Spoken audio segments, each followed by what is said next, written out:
जय श्री कृष्ण मित्रों। आज की इस प्रेरणादायक कथा में हम जानेंगे ऐसा कौन सा कारण होता है जिससे कुछ स्त्रियां अपने जीवन साथी को समय से पहले खो देती हैं और कौन से आचरण ऐसे हैं जो पतिव्रता स्त्री को सदा सुखी बनाते हैं। इसलिए सभी माताओं बहनों से निवेदन है कि इस कथा को अंत तक अवश्य सुने। तो चलिए आरंभ करते हैं आज की कथा। बहुत समय पहले की बात है। देवर्षि नारद जी एक बार स्वर्ग से धरती की ओर भ्रमण कर रहे थे। आकाश मार्ग से गुजरते हुए उन्होंने देखा कि कुछ स्त्रियां बाग में फूल तोड़ रही थी। सभी की आयु लगभग समान थी, परंतु उनमें से एक स्त्री विधवा थी जो बहुत दुख और एकाकीपन में जीवन बिता रही थी, जबकि बाकी सभी स्त्रियां अपने पतियों के साथ सुखपूर्वक जीवन जी रही थी। यह दृश्य देखकर नारद जी के मन में जिज्ञासा उत्पन्न हुई।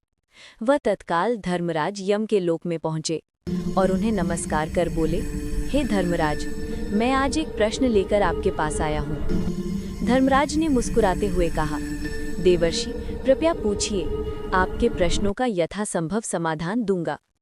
नारद जी बोले, मैंने पृथ्वी पर कुछ स्त्रियों को देखा। सभी एक सी आयु की थीं, फिर भी एक स्त्री विधवा होकर दुखी जीवन जी रही थी और बाकी स्त्रियां सुहागन थीं। मैं ये जानना चाहता हूँ, 1. कौन सी स्त्री समय से पहले विधवा हो जाती है? 2. कौन सी स्त्री पति होते हुए भी जीवन भर दुखी रहती है?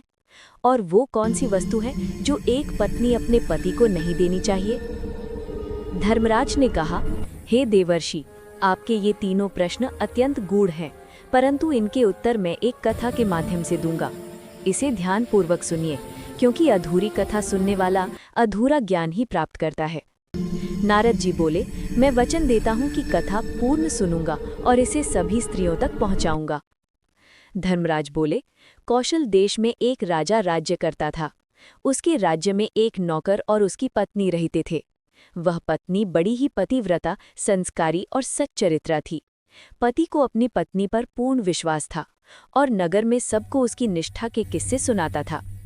धीरे धीरे उस पतिव्रता स्त्री की ख्याति पूरे नगर में फैल गई, यहाँ तक कि राजा के कानों तक पहुंची। राजा ने नौकर को दरबार में बुलाया और कहा, सुना है तेरी पत्नी अत्यंत पवित्र और चरित्रवान है, क्या तू इस बात का प्रमाण दे सकता है? नौकर बोला, महाराज, मुझे अपनी पत्नी की पवित्रता पर अटूट विश्वास है।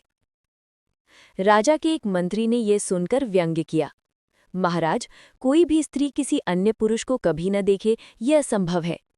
यदि मैं इस व्यक्ति की पत्नी की पतिव्रता को भंग कर दूं, तो इसको क्या दंड मिलेगा?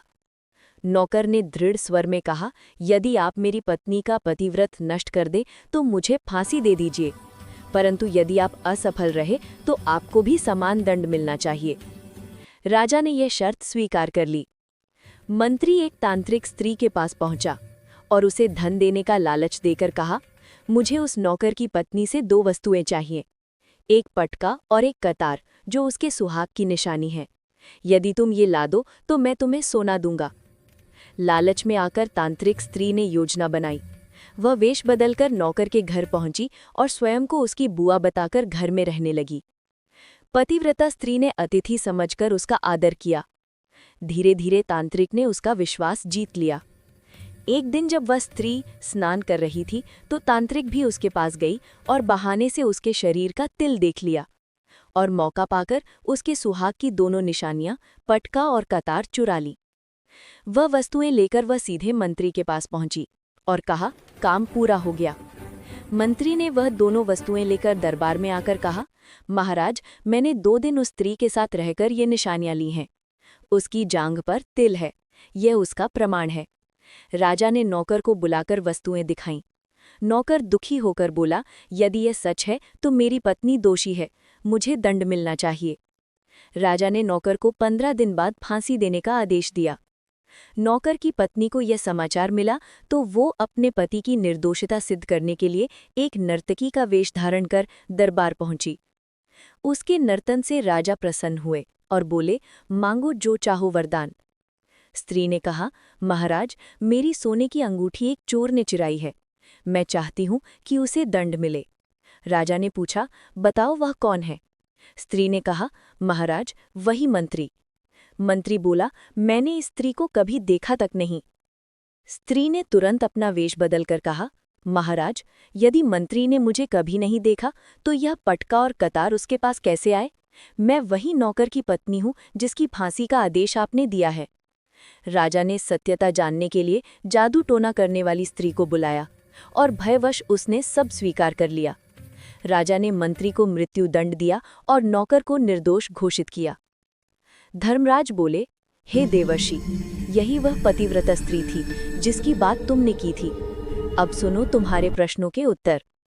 जो स्त्रियां अपने पति का नाम मुख से लेती हैं, वह अनजाने में पति के आयु पुण्य के क्षीण कर देती हैं। ऐसी स्त्रियां प्रायः समय से पहले विधवा हो जाती हैं। जो स्त्रियां बिना अनुमति घर से बाहर जाती हैं या पति के आदेश की अवहेलना करती हैं, वह जीवन भर असंतोष और दुख में रहती हैं। और जो चीज़ पत्नी को अपने पति को कभी नहीं देनी चाहिए, वो है कठोर वचन। पत्नी को अपने पति को कभी अपशब्द या गाली नहीं देनी चाहिए। ऐसा करने वाली स्त्री का सौभाग्य शीघ्र नष्ट हो जाता है। नारद जी ने यह कथा सुनकर कहा, धर्मराज, यह कथा सभी स्त्रियों के लिए एक दिव्य गर्श मार्गदर्शन है। धर्मराज बोले, हाँ देवर्षि, जो स्त्री अपने पति का आदर करती है उसके घर में सदा लक्ष्मी का वास होता है और ऐसा घर स्वर्ग के समान बन जाता है। मित्रों, यदि ये कथा आपको अच्छी लगी हो तो कमेंट में जय श्री राम अवश्य लिखें और इसे दूसरों तक पहुंचाएं। कथा सुनने के लिए आप सभी का हृदय से धन्यवाद।